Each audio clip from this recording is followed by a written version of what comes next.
여호와의 말씀이 내게 임하여 이르시되, 인자야, 포도나무가 모든 나무보다 나은 것이 무엇이랴?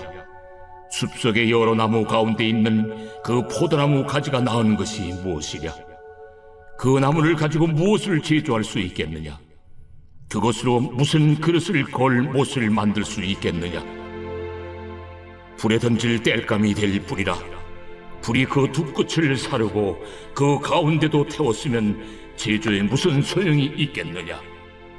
그것이 온전할 때에도 아무 제조에 합당하지 아니하였거든 하물며 불에 살라지고 탄 후에 어찌 제조에 합당하겠느냐? 그러므로 주 여호와께서 이같이 말씀하셨느니라. 내가 숲을 가운데 있는 포도나무를 불에 던질 땔감이 되게 한 것 같이 내가 예루살렘 주민도 그같이 할지라. 내가 그들을 대적한즉 그들이 그 불에서 나와도 불이 그들을 사르리니 내가 그들을 대적할 때에 내가 여호와인 줄 너희가 알리라. 내가 그 땅을 황폐하게 하리니 이는 그들이 범법함이니라. 나 주 여호와의 말이니라 하시니라. 할렐루야! 하나님은 하나님의 백성들을 늘 말씀의 양식으로 살리시고 또 이끌어 가시는 분이심을 믿습니다. 오늘 또 하늘의 양식을 먹고 이 하루를 살아가는 데 있어서 지혜와 능력을 얻으시기를 주님의 이름으로 간절히 축복합니다. 오늘 말씀은 에스겔의 심판의 메시지에 이어지는 말씀입니다. 의인의 도움으로도 하나님의 심판을 피할 수 없다는 그 사실이 분명해지자 유다 백성이 우리는 여전히 하나님의 언약의 백성이 아니냐라는 언약 관계를 근거로 그 심판을 면해보려는 시도에 하나님이 응답한 내용처럼 보입니다. 그래서 오늘 본문은 신적 신탁을 유도하는 도입 형식에 이어 하나님의 말씀이 인용되고 있습니다. 크게 나누어 보면 2절부터 5절까지는 문제점을 지적하는 단락입니다. 그리고 6절부터 7절까지는 심판을 선고하는 단락입니다. 그리고 그 원인과 결과의 흐름을 따르고 있습니다. 2절부터 5절까지의 말씀을 보시면 포도나무의 쓸모에 대해서 논의하시는 말씀이 나옵니다. 2절 말씀을 함께 읽겠습니다. 인자야, 포도나무가 모든 나무보다 나은 것이 무엇이랴? 숲속의 여러 나무 가운데 있는 그 포도나무 가지가 나은 것이 무엇이랴? 숲속의 여러 나무들보다 포도나무가 나은 것이 무엇이냐라고 물으십니다. 포도나무는 사실 그것으로 그릇을 만들 수도 없고 못을 만들 수도 없습니다.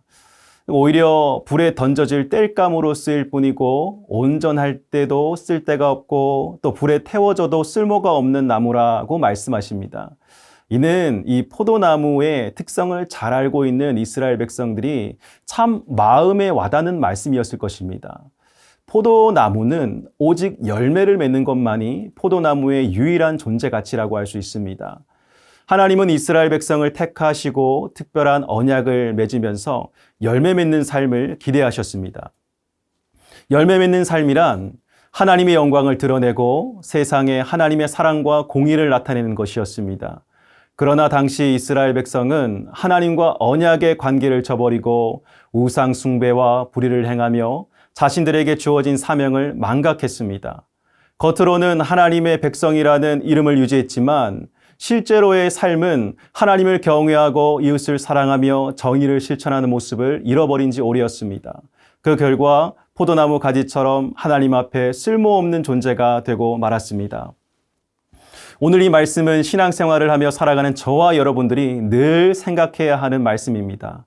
아무리 외형적으로 화려해 보이고 많은 사람들이 모여들고 그곳에서 대단한 일들을 행한다고 하여도 하나님이 원하시는 일을 행하는 그 열매가 없다면 결국 쓸모없는 존재로 살아가는 것과 마찬가지인 것입니다. 하나님이 필요로 하는 사람이 누구입니까? 하나님이 진정으로 함께 일하기 원하는 사람이 누구입니까? 바로 하나님으로부터 부지런히 공급받고 말씀과 기도로 늘 충만하며 삶에서 겸손한 마음으로 하나님의 일을 행하는 사람일 것입니다. 바라기는 열매 맺는 포도나무로 계속해서 자라나는 저와 여러분 될 수 있기를 주님의 이름으로 간절히 축복합니다. 이어지는 6절 말씀 함께 읽어보시겠습니다. 그러므로 주 여호와께서 이같이 말씀하셨느니라. 내가 숲을 가운데에 있는 포도나무를 불에 던질 땔감이 되게 한 것 같이 내가 예루살렘 주민도 그같이 할지라. 6절부터는 앞에서 말한 그 심판의 의미를 정확하게 이야기해 주고 있습니다. 죄악으로 가득한 예루살렘 주민들을 심판하실 것이다 라고 말씀하시는 것이죠. 7절 말씀해 보니 그들이 잠시 재앙을 피할지라도 하나님의 진노는 끝까지 그들을 쫓아가 멸망시킬 것이다 라고 합니다. 그런데 이 심판을 통해 알게 되는 것이 있다라고 하니 그것이 바로 이 모든 것의 주관자가 여호와 하나님인 줄 알 것이다 라고 합니다. 하나님의 위엄하신 존재, 그리고 하나님의 주권적인 심판, 하나님의 확실한 공의에 대해서 이 모든 과정을 통해서 우리가 깨닫게 되는 것입니다. 사랑하는 성도 여러분, 하나님은 우리의 삶을 감찰하시는 하나님이십니다. 이스라엘 백성들이 하나님의 심판을 받은 이유에 대해서 잘 한번 생각해 봅시다. 그들 가운데 죄가 있었습니다. 우상 숭배와 음란함이 있었습니다. 다른 것에 마음을 빼앗겨 살았습니다. 두 마음을 품고 살았습니다. 그래서 껍데기뿐인 신앙의 상태를 가지게 되었습니다. 하나님은 우리가 하나님께로부터 왔고 하나님께로부터 공급받고 하나님의 일들을 막힘없이 행하는 하나님의 고귀한 자녀가 되길 원하십니다. 그런데 인생의 목적과 방향성을 잃고 살아가는 백성들을 보셨을 때 얼마나 안타까우셨겠습니까? 그래서 심판이라고 하는 도구를 사용하셔서 다시 되돌이키게 하시는 것입니다. 하나님과 함께하는 그 길에는 생명이 있는 줄로 믿습니다. 우리가 살아가는 모든 시간 속에 하나님은 가장 좋은 길을 알고 계시는 분이십니다. 세상을 따라가면 당장 잘 되는 것처럼 보일 수는 있어도 곧 방향을 잃고 헤매이게 될 것입니다. 그러나 하나님을 붙잡고 나아가면 지금 당장은 앞이 보이지 않고 힘든 길이지만 우리 마음에 하늘의 평강이 계속 임하는 것을 경험하게 될 것입니다. 그리고 막힘없이 하나님의 일들이 저와 여러분들의 삶을 통해 계속 펼쳐지게 될 것입니다. 바라기는 하나님의 사명을 받은 자들로 하나님과 늘 동행하며 열매 맺는 포도나무, 하나님이 인정하시는 포도나무의 인생을 살아가는 저와 여러분 되시기를 주님의 이름으로 간절히 축복합니다. 함께 기도하겠습니다. 사랑이 많으신 아버지 하나님, 오늘 포도나무의 비유를 통하여 하나님께서 주신 메시지를 보았습니다.